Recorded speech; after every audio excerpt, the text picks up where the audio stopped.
God, it seems. Well, good morning, everybody, and anybody who may be out there. Someone will join us then.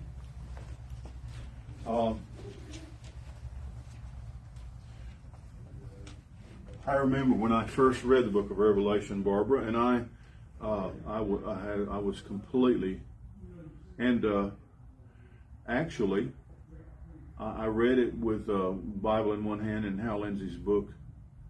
He had another book called Satan is Alive and Well on Planet Earth, and they seem to be, they sold millions and millions of copies, and so he took every piece and every part in Revelation and said, this is what it is. And so it was good to have a book to say, okay, this, but I studied, the next time I read the book of Revelation, there was a new version of the Bible, a new translation.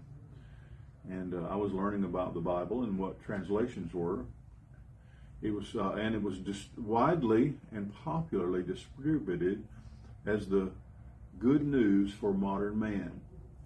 And it seemed like they were being circulated everywhere. Good news. It started out, just a few of Paul's letters were distributed and published, and then the whole New Testament.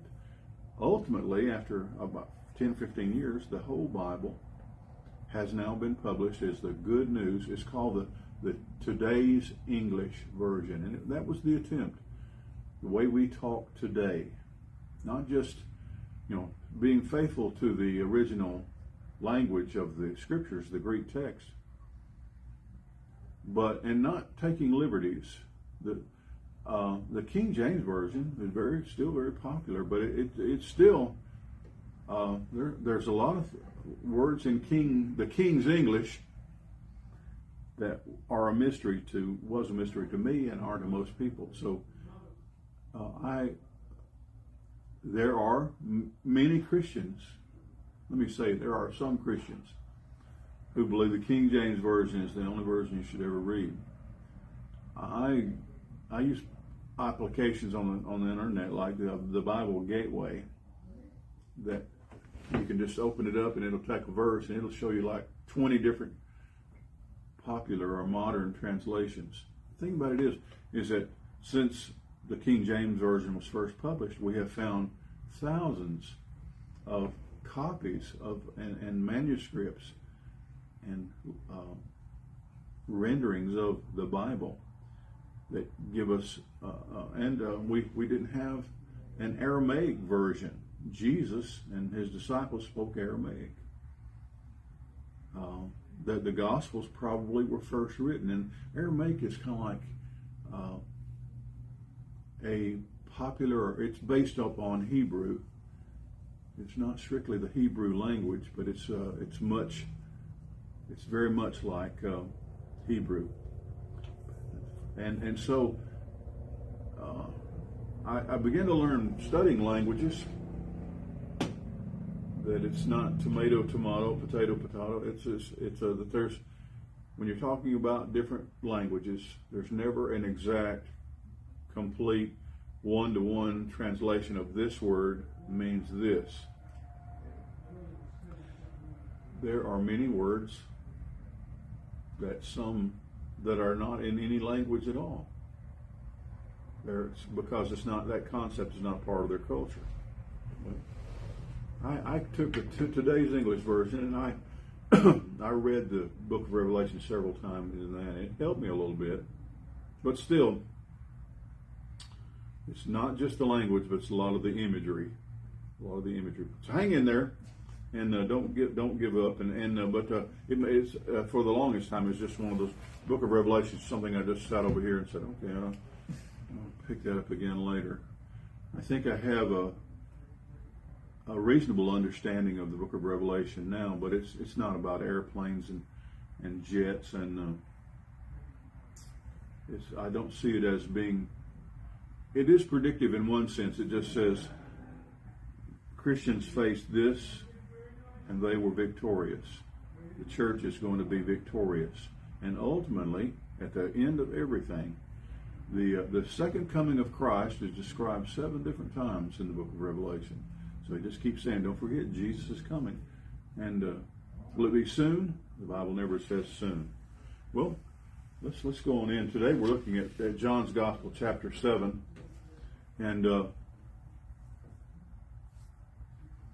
something that slipped my mind. Let me pick up after we have our prayer. Henry Crow has recently had a birthday. Today's the 29th of January. It just doesn't seem, it's like the year is already running away from us. I think we got, seems like someone's birthday is on the 8th of February. That may be the 1st of February if I'm missing one. So Alan and Chandra Dotson, they came by and visited me in my study this morning. Chandra works most often. Yeah, slide that to me. Let me see. Was I right? Yeah, the 8th, Jack Whitley. And then Miss Libby on the 15th. So a couple of birthdays in. I think my prayer, I took it out of my camera bag when I got home, and it's sitting on my desk at the office at home. Terry and Carice, as I said, the girls are in New Orleans, and be sure they told me when they're coming back, but I don't remember. Terry may be watching this morning. I don't know what what they generally do is they kind of get in, and they get on Friday night. They get into their room Thursday night. I guess it was Friday night. They left Thursday. Take 2 days to get to New Orleans with little ones. Kind of settle in, get registered, pick up programs, and then Saturday morning they start with competition, and there are hundreds. They just run them right after the other on the stage. And they'll say, "This is number," I think Addison last night at about 10 o'clock was, "This is 376. Oh man.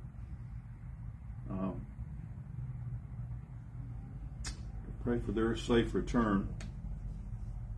I don't know what kind of awards they may or may not have won. Once I saw them perform where they had a link on the internet where I could watch, and I went to bed.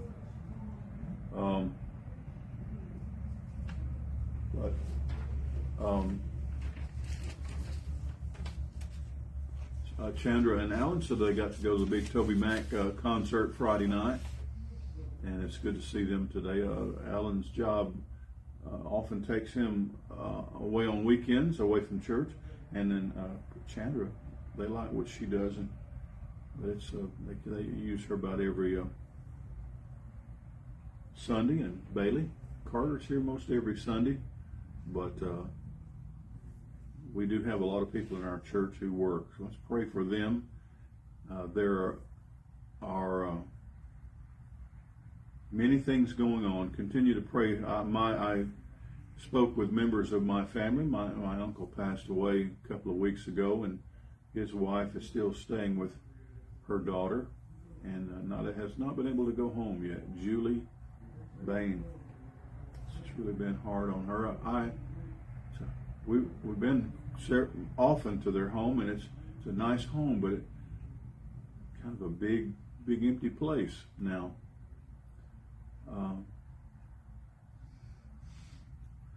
I've been home alone this weekend, but it's quite different. Quite different. It's not comparable at all to those who they were married 48 years, she and Grady, and now he's gone. But pray for Julie.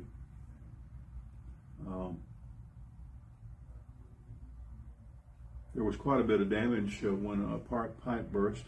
An outside pipe burst is strange. Had heat on here, and things prepared for cold. But the pipe that burst was outside, and it sprayed all the water not outside into the backyard, but into the building. So carpet has been removed, and they're still painting some baseboards. I think Henry and Linda painted this week, and doing some repairs to get things back in order. A couple of classrooms down there, what has been called the storage library room, and then the Sunday school classroom that Liz had been using.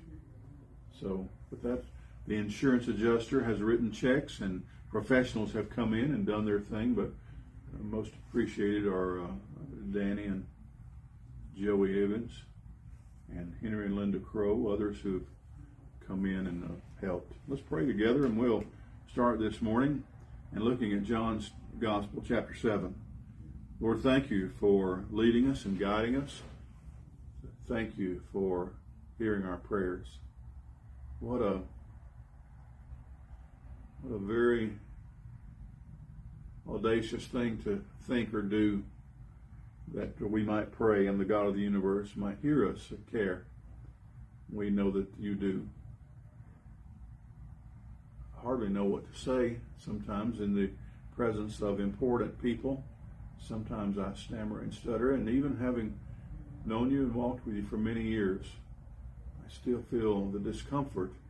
Yes, I do like to come boldly into the throne of grace, but it's difficult for me to feel presumptuous that I might lay claim to some privilege or right. I know that those are ours, and yet still difficult for me to embrace sometimes. Thank you for hearing us and giving us voice, and thank you for all the things that you do. Thank you for refusing when we ask for the wrong things or for the wrong reason. Thank you for including us as a part of what you're doing and how you're working. Thank you for Barbara and Henry and their family. Thank you for those who tune in with us from Sunday to Sunday and encourage us. I trust and pray that perhaps the things that we say and do in our study time ministers to them. And I ask this and pray this, Lord Jesus, in your name. Amen. The lesson, of course, doesn't hit everything. The most impactful part of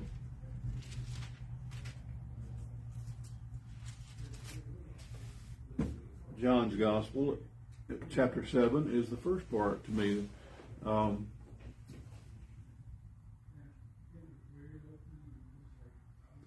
me say, I'm very grateful for all the people that have been in my life who have shared wisdom with me and have taught me,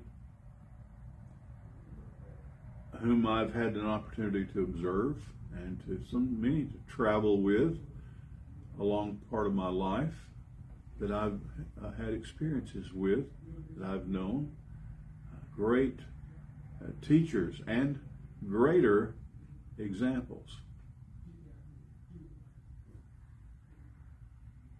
But for most of us too, we can be overwhelmed by people who want to tell us what to do and what to believe and how to think, who maybe they have great or good intentions, but still might not be God sent. Maybe that's a way of gracious way of saying that. Jesus' brothers come to him and they have some advice. Sounds like maybe they've been conferring with each other. They've been kind of discussing their brother. The disciples certainly had some ideas about how Jesus ought to conduct himself and what he ought to do. You know, and they kind of want to think, well, maybe you are the Messiah. But if you are, you're doing a really bad job at it. And in verse 1, after these things, Jesus walked in Galilee, for he would not walk in Jewry, where the Jews live, Judea. So he's in Galilee, which is the northern part, out in the country, because the Jews sought to kill him.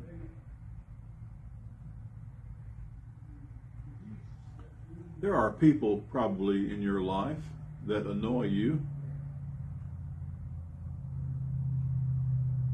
There are people who may oppose you. I mean, people who you have conflict with, people that you have difficulty getting along with.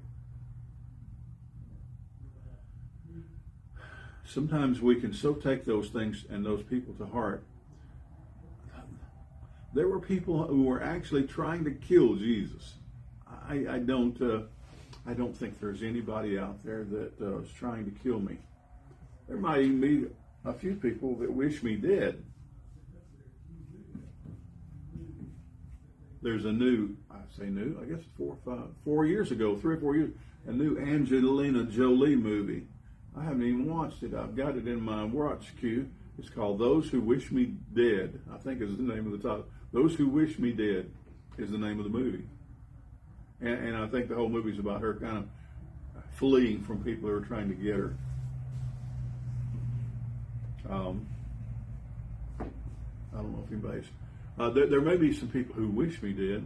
And in that movie, they were not just people who wished her dead, which would be bad enough. But in the whole movie, I think they're trying to kill her. I need to watch that movie, Barbara. I'll let you know how it turns out.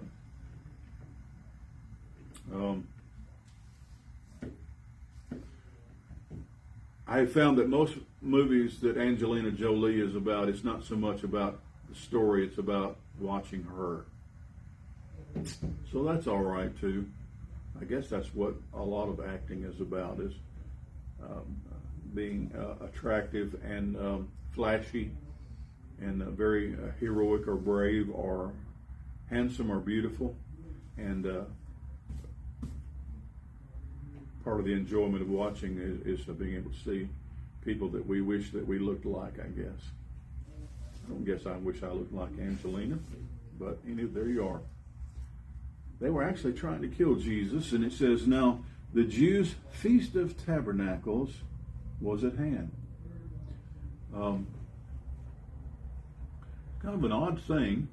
The Feast of Tabernacles was more about fasting than about feasting, but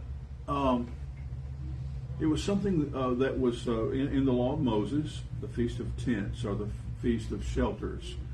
It was what they would do is they would kind of go out into the backyard and put together a tent or a little outdoor dwelling. There are people, Orthodox Jews, who still do that after a fashion, kind of go and construct some kind of humble.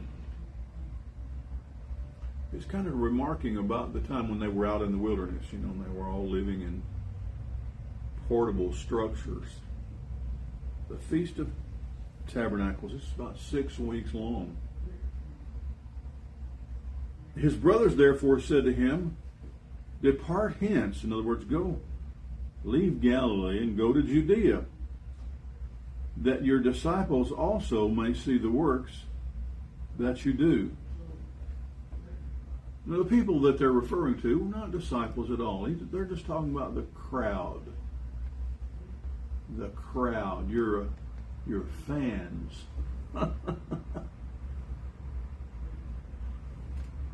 I dare say, I'd be interested in asking my son and daughter this. Do you know what a fan is? Someone says a football fan or a sports fan. Yeah.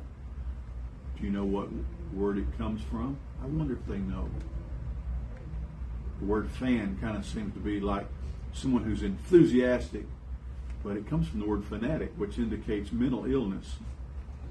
A fanatic is a lunatic. Your disciples may see the works that you do. So, yes, Jesus was the talk of the town, and you could even say he was very popular. But a lot of these people were not disciples at all. Even the 12 apostles that were following around everywhere he went are still not very far along their journey to becoming disciples themselves. Why are you messing around out here in the sticks, out in the country? Go to the city. Go where there are more people. There is no man that does a thing in secret, and he himself seeks to be known openly. If you do these things, show thyself to the world. Even with our understanding of the Great Commission and spreading the gospel and what Christians believe and have been taught about evangelism, sharing our faith, talking with others, leading people to Christ. To presume that what God is trying to do is establish a fan base. He wants more friends on his Facebook page, I think, or to think that he would like to be more loved or more popular.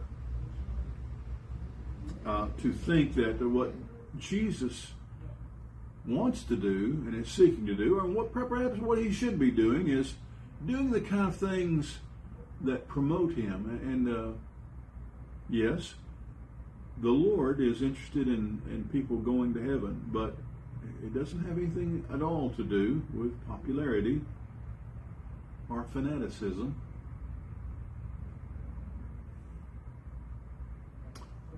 People are going to come to you and want to give you great advice, and they have no understanding at all about what you're going through and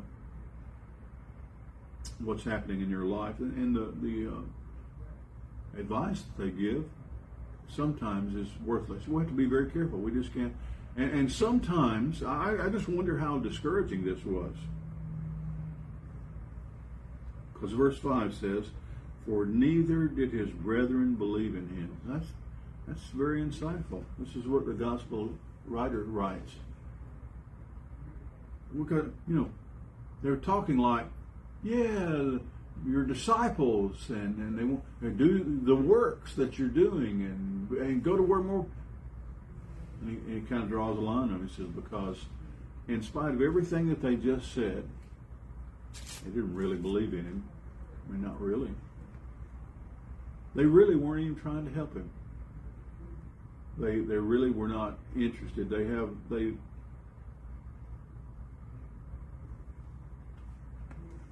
I think if your mother or your father or your brother or your sister did not believe in you, it would be crushing. It would be difficult. The strangers out there, the people on the streets, he was saying, the people in Judea, if they saw your works, they would believe in you. And then it says, well, even his brothers didn't believe in him. Now, ultimately, we know that two of his brothers, James and Jude, did believe in him. It wasn't because he ultimately persuaded them or that they came around, but that it was a part of God's plan, and it was not time. It was not time at this point. It was not their time, even those two brothers, to come to faith. Jesus said to them, verse 6, "My time is not yet come, but your time is always ready." Yeah, they're trying to kill me, but it's not time for me to die. You on the other hand, you could just die any time, and it wouldn't make any difference. It's really the kind of thing that brothers say to each other. It's not spiritual or religious. It's just, yeah, they're trying to kill me, and you're trying to get me killed, because if I go, it's not time for me to go. Now, the fact of the matter is that about midway into the Feast of Tabernacles, he is going to go into Judea. But it's important for him to say, look, I'm not going to follow your advice. I'm not interested in letting you direct my path. And he didn't want to let them know that, I have plans to go, but I want to let you know that I'm not going right now. I'm not going because you said so. The world cannot hate you, but me it hates, because I testify of it, that the world thereof are evil. The works thereof are evil. Go ye up to the feast. I go not up yet, he says, unto this feast. I'm not going yet. I'm not going right now. For my time is not yet full come. So many unbelievers have pointed this passage as, see there, Jesus told a lie. That Jesus changed his mind. He didn't even know what he was doing. He says, I'm not going yet. He knew all along that he wasn't. I'm not going right now. He didn't want to tell them specifically, I'm going to go later. When he had said these words unto them, he abode still in Galilee. So he said he did not jump up and run because they thought they had a good idea. But when his brothers were gone up, then he also went into the feast, not openly, but as it were in secret. He slipped in. Then the Jews sought him at the feast and said, Where is he? And there was much murmuring among the people concerning him. For some said, He is a good man. Others said, Nay, he deceives the people.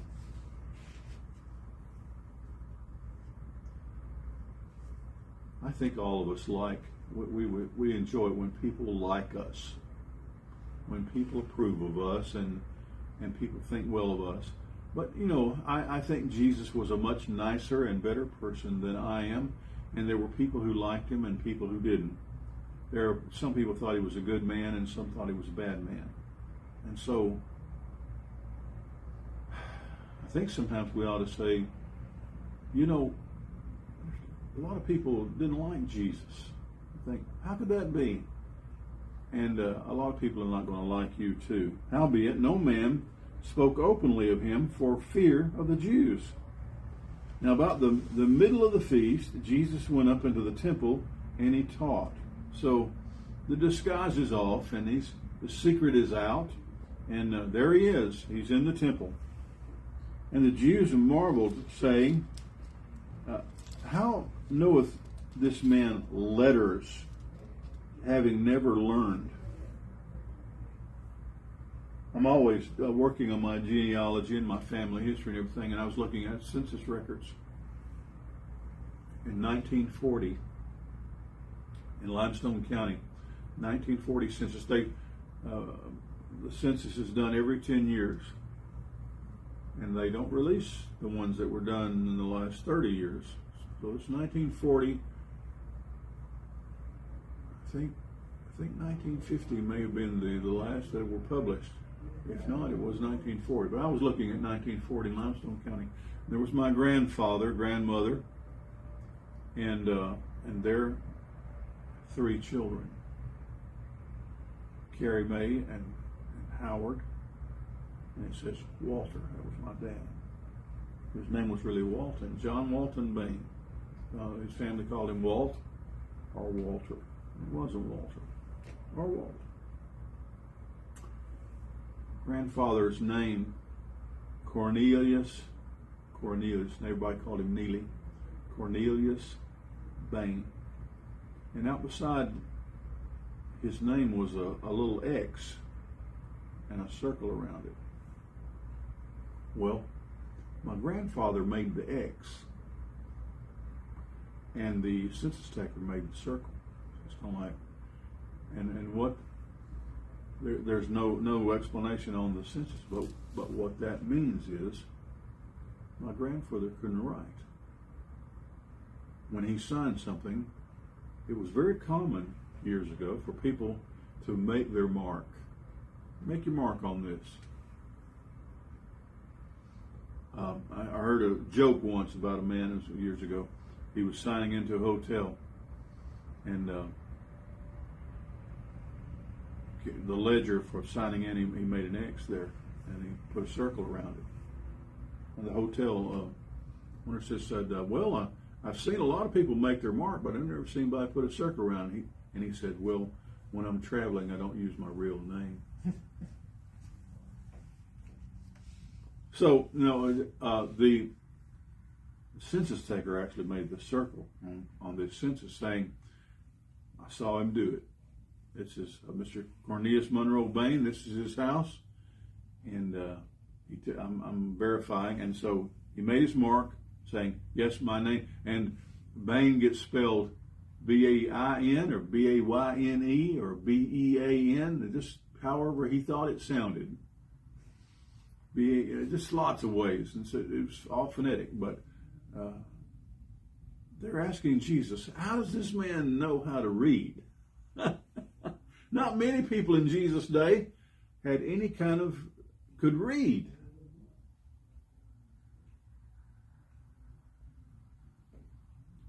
I love to study the history of languages and written text.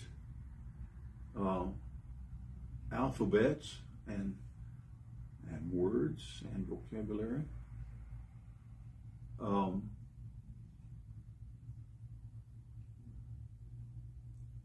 Reading and writing is liberating. I tell people, tell my grandchildren, you want to be the smartest person in your class? Read. Read everything. Read anything you can get your hands on. Be the person who reads books. Read everything. Read.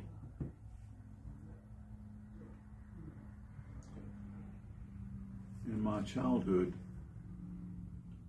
the saddest story of a little boy and the greatest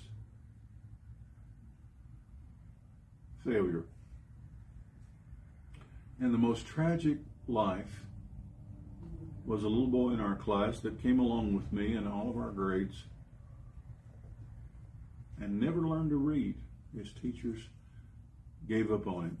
His teachers quit. They quit on him in about the third grade. And I said, no, they're not even going to try anymore. So he would sit in class, and they never called on him, and he never did homework, and he never participated. He was there every day because the law required it. His life was ended by someone else very tragically as a young man.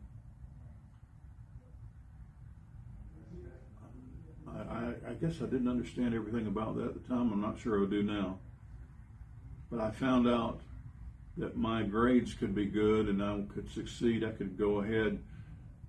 I could deal with a lot of... I remember that my mother bought us encyclopedias, and she bought us a little mechanism that was kind of mechanical. It had these big paper discs. You put it in a machine, and it would teach you things, and you could take tests and test your learning.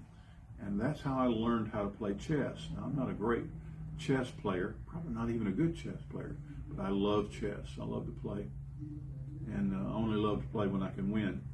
But I don't play very often, and I don't have anybody that I'm playing with right now. There was a movie or a series on Netflix that opened a couple of years called The Queen's Gambit. It's about a little girl who was in an orphanage, and the janitor in the orphanage taught her how to play chess. Well, she soon became a chess master, and it got her out of the orphanage, and it took her out into the world, and it became her way of becoming free.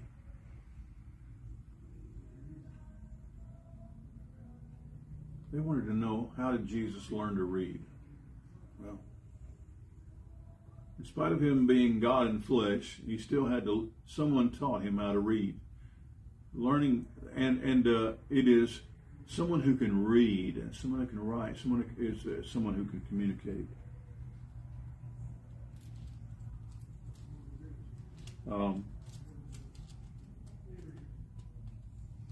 Verse 16, it says, Jesus answered them and said, my doctrine is not mine, but it is his that sent me. And there's the dynamic of who Jesus is, and what his relationship is to the Father, who the Father is, who the Son is, debated throughout Christian history also. But Jesus said, this is not all about me. He says, it's about the one who sent me. Jesus is not inferior to God. He's not second place to God, but he did submit himself to God. He did humble himself before God. He was someone who was sent. He came. One of the most famous verses in all the Bible is John 3:16. It says, for God so loved the world that he gave, or he sent his only begotten Son. John, the writer of this gospel, wrote in one of his epistles, he says, God loved us and sent his Son.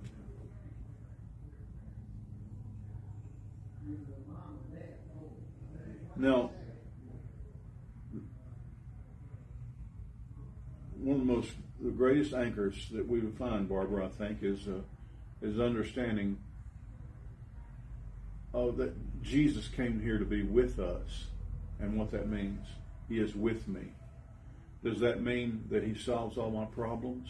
No, it doesn't. Does it mean he answers all of my prayers? No, he doesn't even do that. Does it mean we don't have any problems or troubles or difficulties and challenges? No. Does it mean if he's with me?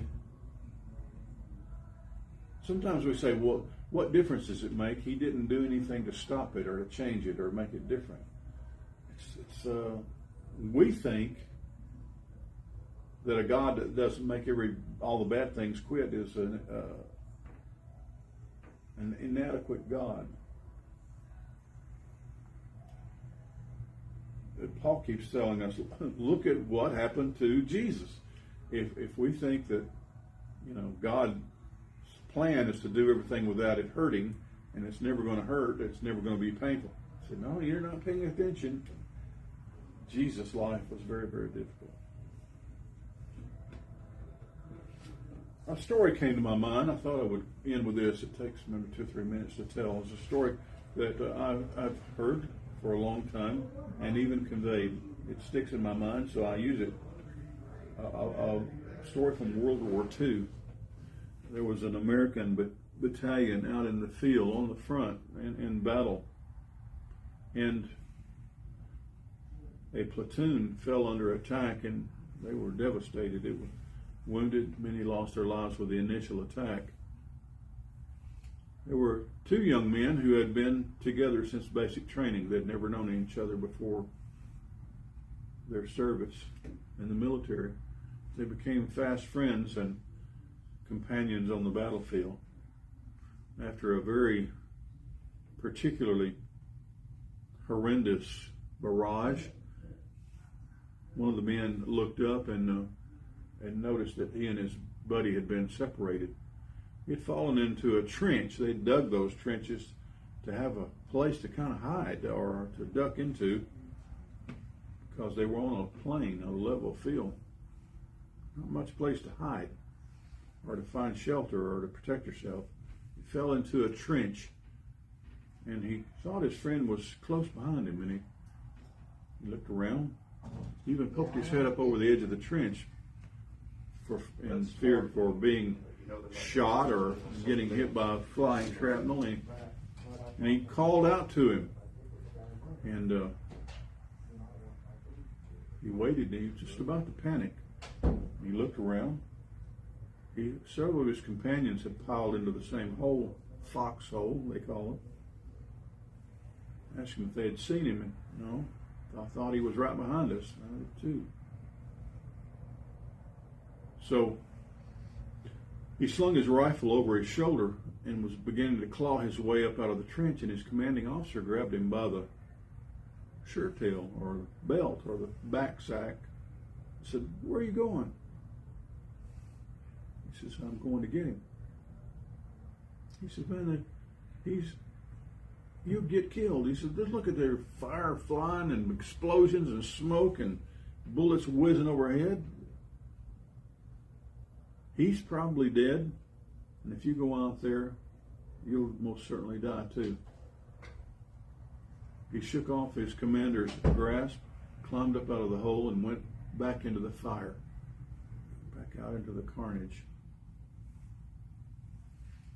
And it was night. It was a long night. Early the next morning, the commanding officer had closed his eyes for a moment in the foxhole, but he was kind of stirred from his moment of quiet when he heard someone crawling into the foxhole again, and he raised his rifle and he saw it was that young man coming back. He was bloody and bruised. It's hard to tell if he was more bloody and bruised than he was before he had crawled out. He looked very haggard and tired. And he just sat there breathing, catching his breath, slumped in the foxhole. And he said, his commander said, "Well, did you find him?" And he said, yes, I found him. I found him. And he died in my arms. I held him all night long. He said, I'm sorry. I'm glad you made it. That was very stupid. And they sat there in silence for just a little bit. And then the commander said, was he alive when you found him? He said, yeah. Yeah, he was hanging on to his last few heartbeats. He was still alive. He said, did he say anything to you before he died? He said, yes. He said, I held him there. The last thing he said to me, he looked up into my face. He said, I knew you'd come. I knew you'd come.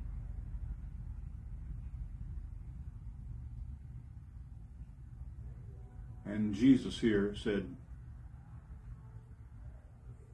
he's talking about where he got his words and where he got the things he was saying and where he got what he was doing. He says, I got them from the one who sent me.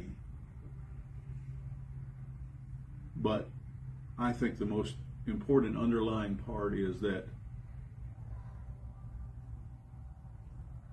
he was sent. And you know, he didn't have to come. And he's with us. He's with us. And no, he's not here and with us to prevent bad things from happening. But he experiences and feels and lives in those moments with us. It's like Philip Yancey said, where is God when it hurts? He's in us. Because God sent him. Well, I think the music is cranking up in the sanctuary. Let's head there. Something new starting next Sunday, Barbara. I've made a little bit of mention to you about it, but I'm not going to tell you anymore because I really love a mystery. I'm finding that a number of Agatha Christie's first published books are now in the public domain, so you can just download them and read them. I guess I've read them all, probably most of them twice.